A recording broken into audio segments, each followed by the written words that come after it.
If you concentrate solely on your career, you can get a long way in your career. And I would say that that's a strategy that a minority of men preferentially do. That's all they do. They work like 70, 80 hours a week. They go flat out on their career. They're staking everything on the small probability of exceptional status in a narrow domain.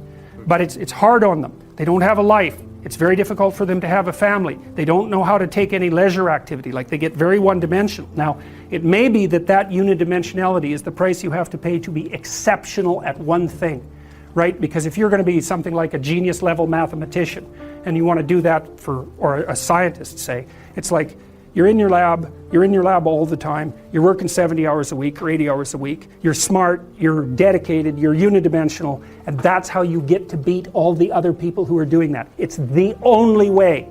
But the problem is you don't get a life.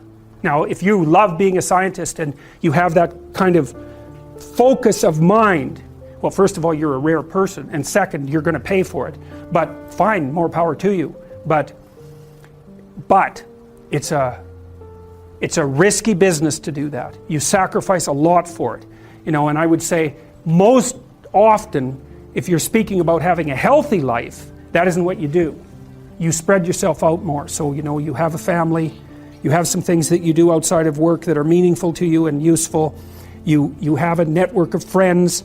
Those 3 things alone, or 4 things alone, are plenty to keep you well oriented. And then if one of those things collapses, everything doesn't go. Now, the price you pay for that is the more you strive to optimize that balance, the less likely you are to be fantastically successful at any single one of them. But you might have a very, if you consider your life as a whole, that might be a winning strategy. One of the things Carl Jung said, I really liked this. He thought that men went after perfection and women went after wholeness.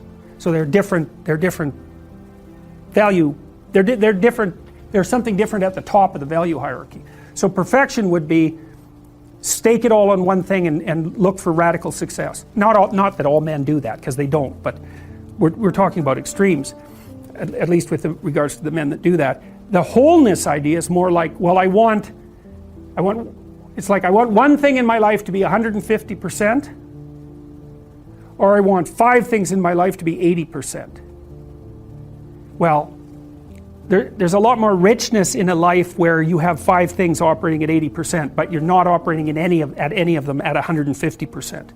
So, and I really believe this because I've watched men and women go through their careers now for a long period of time, and one of the things there's lots of things that produce this, but one of the things that I've noticed is that mostly women in their 30s bail out of unidimensional careers.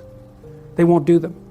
They won't put in the 80 hours a week that they would have to put in order to dominate that particular area. And it isn't, the reason that they won't do it is because they decide it's not worth it. And no wonder, because why would that be worth it? You have to ask yourself that. It's like, well, you want to be an outstanding scientist. It's like, okay, really, that's what you want, because that means that's what you do. Because you're competing with other people, they're smart, they're hardworking, and if you want to be at the top, you have to be smarter and work harder than any of them. And working hard means working long hours. I mean, it also means working diligently, but in the final analysis, it's also an additive issue. If I'm smart and hardworking and I can crank out for 70 hours a week, and you do it for 30, it's like, in 2 years, I'm so far ahead of you, you will never ever catch up.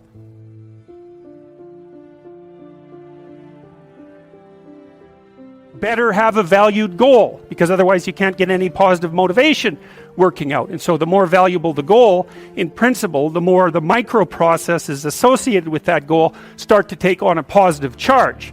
And so what that means is, well, you get up in the morning and you're excited about the day, you're ready to go. And so as far as I can tell, what you do is you specify your long-term ideal. Maybe you also specify a place you want to stay the hell away from, so that you're terrified to fail as well as excited about succeeding, because that's also useful. You specify your goal. You do that in some sense as a unique individual. You want to specify goals that make you say, oh, if that could happen as a consequence of my efforts, it would clearly be worthwhile. Because the question always is, why do something? Because doing nothing is easy. You just sit there and you don't do anything. That's real easy. The question is, why would you ever do anything?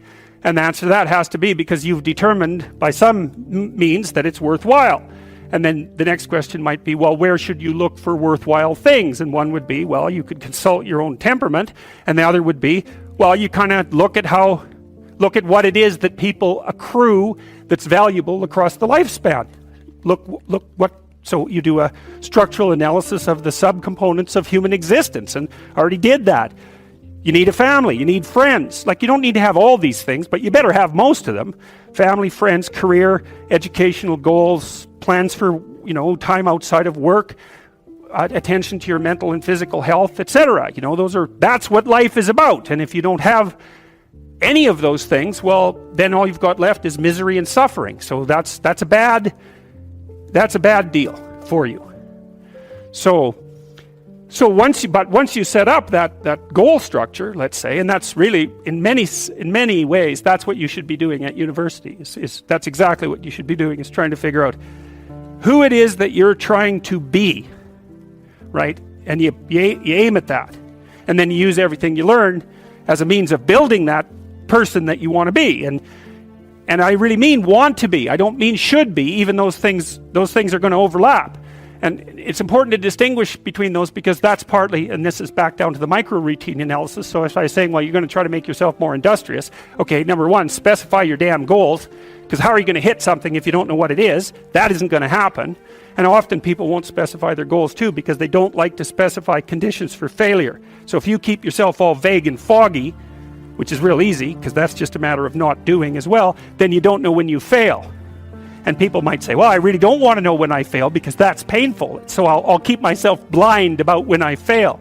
That's fine, except you'll fail all the time then. You just won't know it until you've failed so badly that you're done. And that can easily happen by the time you're 40.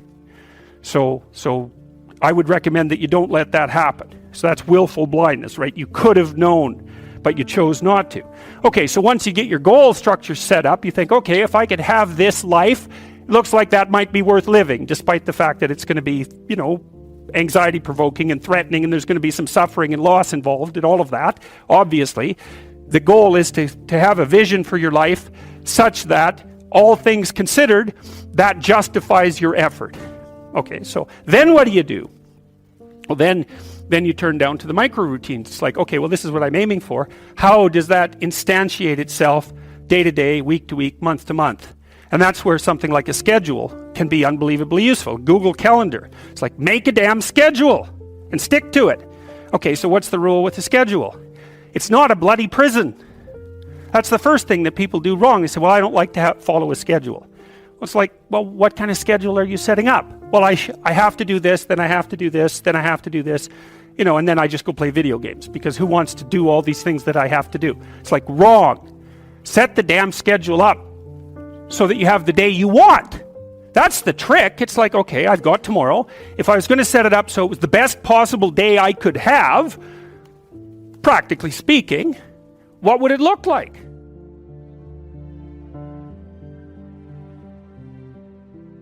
So maybe 20% of your day has to be responsibility and obligation, or maybe it's more than that, depending on how far behind you are.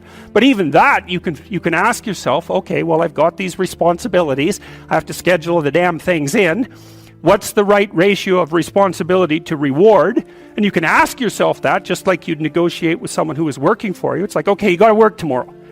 Okay, so I want you to work tomorrow. And you might say, okay, well, what are you going to do for me that makes it likely that I'll work for you? Well, you could ask yourself that, So maybe you do an hour of responsibility and then you play a video game for 15 minutes. I don't know, whatever turns your crank, man. But, you have to negotiate with yourself and not tyrannize yourself like you're negotiating with someone that you...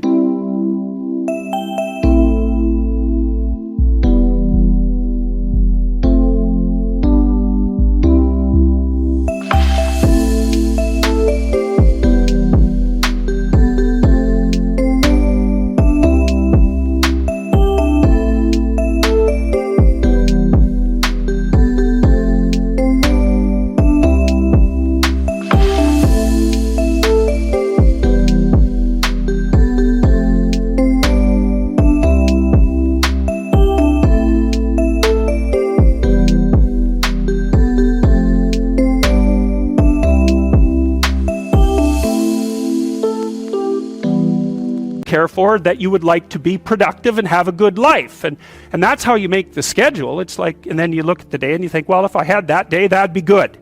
Great. You know, and you're useless and horrible, so you'll probably only hit it with about 70% accuracy, but that beats the hell out of 0.